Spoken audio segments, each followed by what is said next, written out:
Tengan ustedes muy bien día.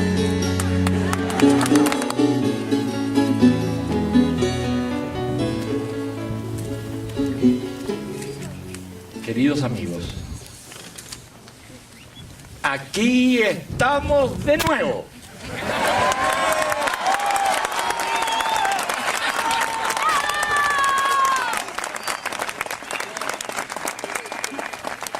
Aquí estamos en esta celebración,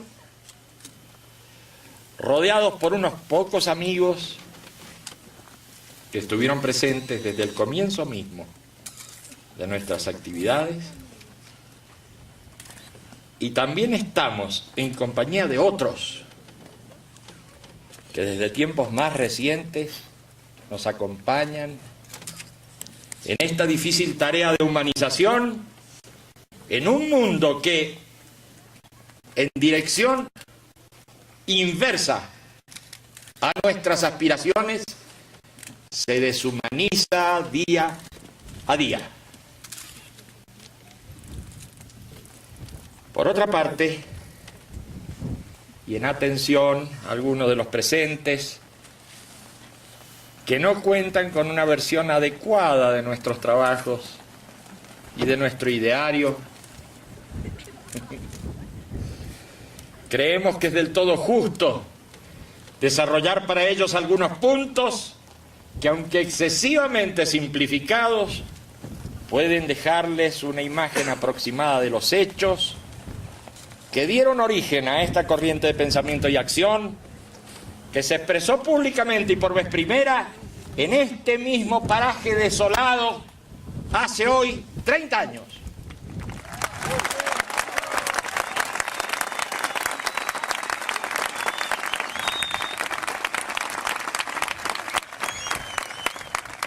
Corría la década de los años 60.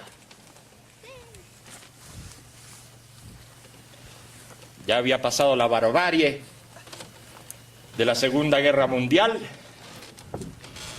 y hacía mucho tiempo que ya ocurría en algunas partes un gran proceso de reconstrucción económica y de reordenamiento social. Sin embargo, los conflictos bélicos continuaban.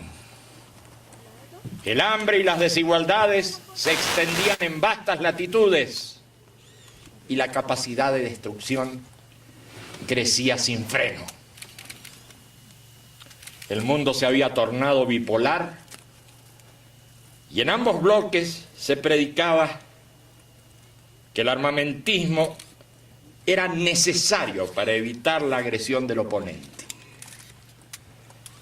Así las cosas, el globo fue dividido entre ideologías que estaban en posición de actuar como instrumento de dominación, pero que no estaban en condición de entender el momento histórico en el que se encontraban y mucho menos de entender el proceso hacia el cual eran arrastrados.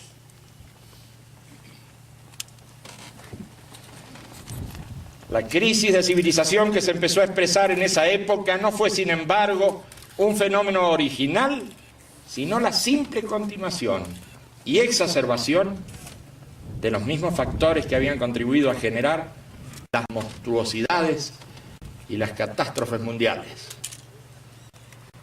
Es en ese clima de malestar general en el que irrumpen los fenómenos juveniles de aquella época, entre los que se puede contar a un pequeño grupo que arranca en estas latitudes y se va extendiendo a puntos cada vez más distantes.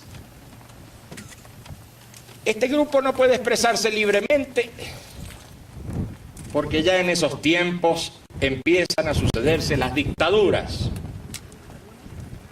Y cuando la actividad militante de sus miembros los lleva a la necesidad de comunicar sus planteos a conjuntos más numerosos, comienza a desatarse el conflicto que luego lleva a la cárcel y a la deportación a tantos jóvenes a quienes quisiéramos recordar en este momento, jóvenes valerosos de Chile y Argentina que terminaron desarrollando en el exilio a este movimiento naciente.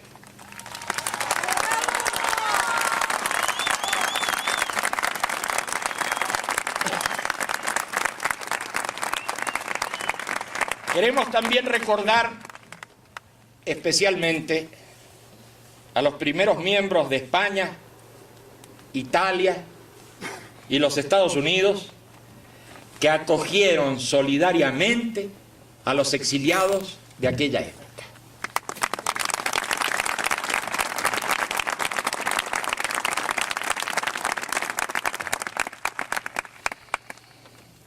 Hoy se encuentran presentes varios de estos antiguos amigos que siguen unidos por tantas experiencias comunes, y para todos ellos nuestro más cálido saludo.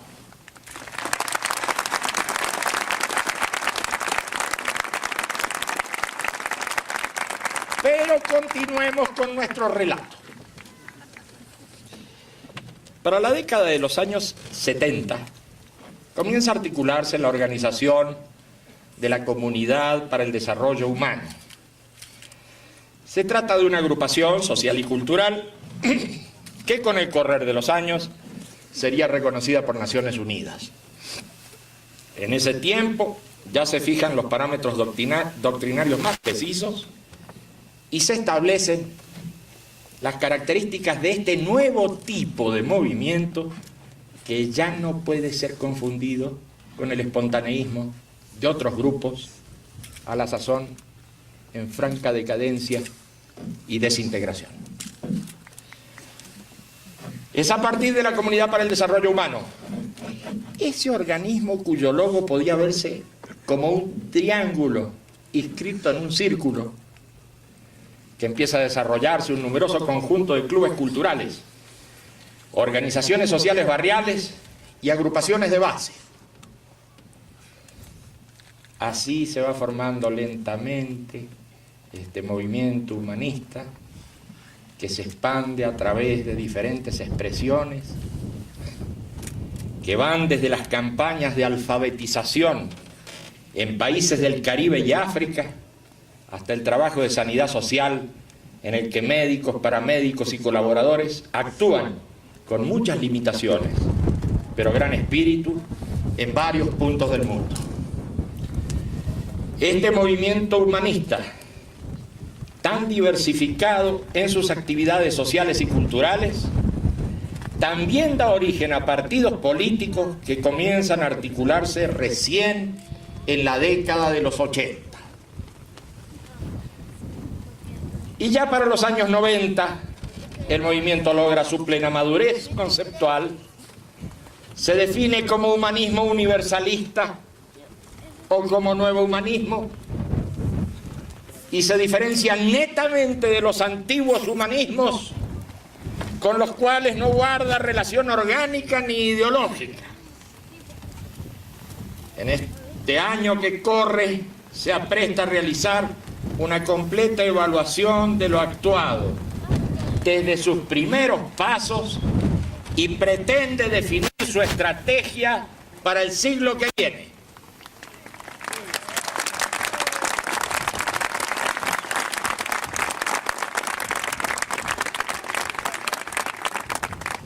Para completar nuestro cuadro expositivo diremos que lo que termina definiendo a este movimiento no es una determinada acción política,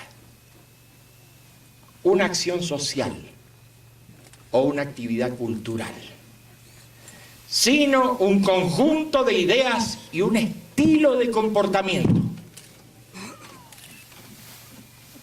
Simplificando al máximo las propuestas más generales de este movimiento, podríamos decir que este propicia primeramente la ubicación del ser humano como valor y preocupación central, de tal modo que nada esté por encima del ser humano, ni que un ser humano esté por encima de otro.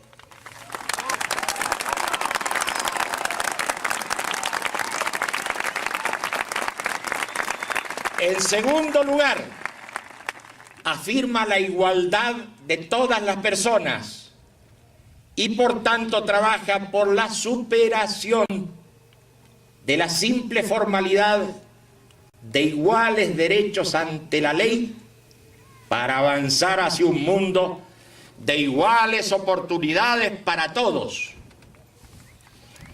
En tercer lugar, reconoce la diversidad personal y cultural y por tanto afirma las características propias de cada pueblo, condenando toda discriminación que se realice en razón de la diferencia económica, racial, étnica y cultural.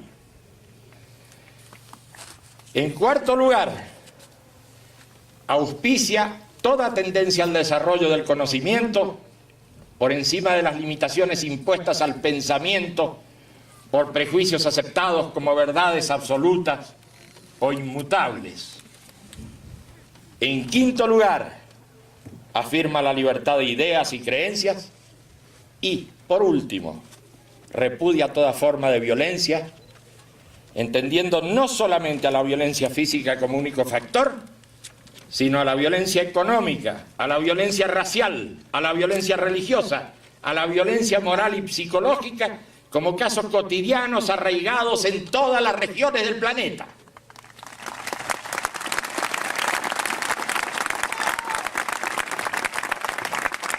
Estas propuestas de considerar al ser humano como valor central, de propiciar la igualdad de oportunidades para todos, de reconocer la diversidad oponiéndose a toda discriminación, de auspiciar la libertad de pensamiento y de luchar contra toda forma de violencia, caracterizan nuestro pensamiento y nuestra acción en los aspectos más generales. Al mismo tiempo, estas propuestas terminan configurando un estilo de vida y un modo de relación del más alto valor moral que puede expresarse en esta frase: trata a los demás como quieres que te traten.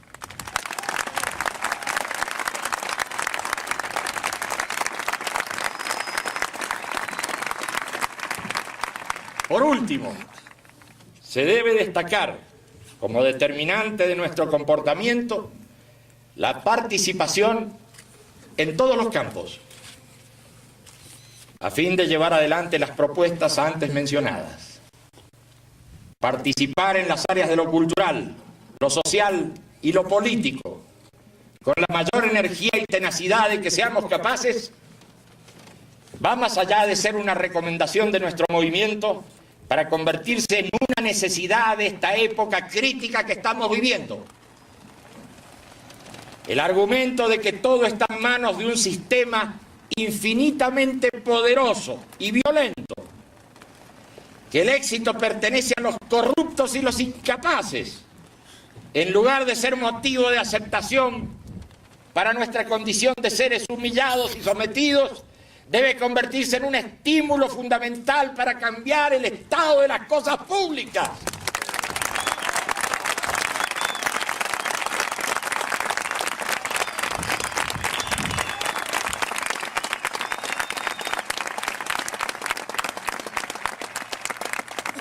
Por otra parte, destacamos también la dimensión de lo estrictamente personal y de lo interpersonal, que aunque inscritos en el contexto social, constituyen el núcleo de nuestra existencia. Las relaciones personales, deterioradas hoy al máximo, muestran el aumento de una violencia sorda, en la que el tú y el nosotros van desapareciendo y en la que el individuo arrojado a la soledad y el aturdimiento no encuentra ya salidas.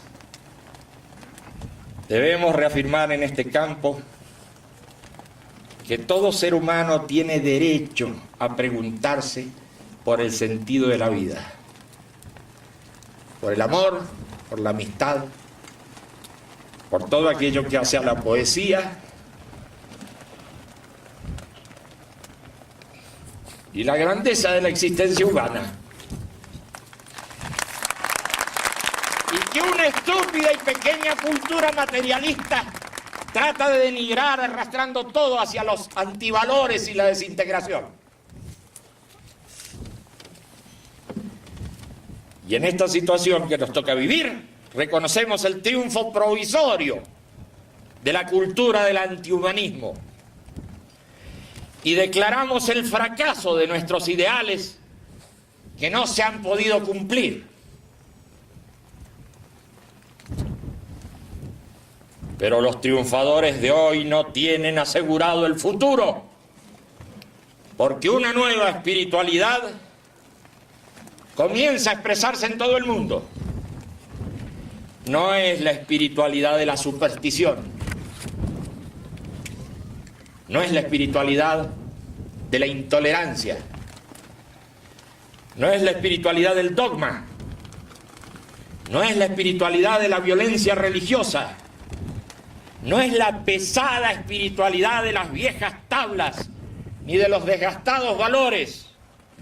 Es la espiritualidad que ha despertado de su profundo sueño para nutrir nuevamente a los seres humanos en sus mejores aspiraciones. Si hoy tenemos que declarar nuestro fracaso, también tenemos que anunciar a una nueva civilización que está naciendo. La primera civilización planetaria de la historia humana.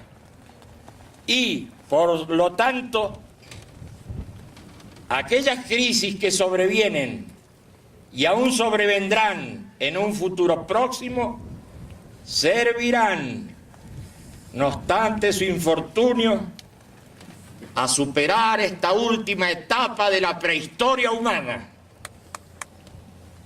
Y cada cual sabrá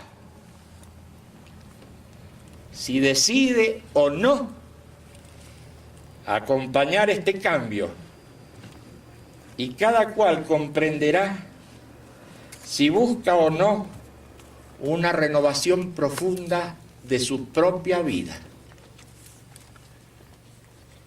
En este 30º aniversario que celebramos, quiero hacer llegar el más cálido recuerdo a nuestros cientos de miles de amigos en el mundo, al tiempo que saludo fraternalmente a los que hoy aquí nos acompañan. Paz, fuerza y alegría para todos.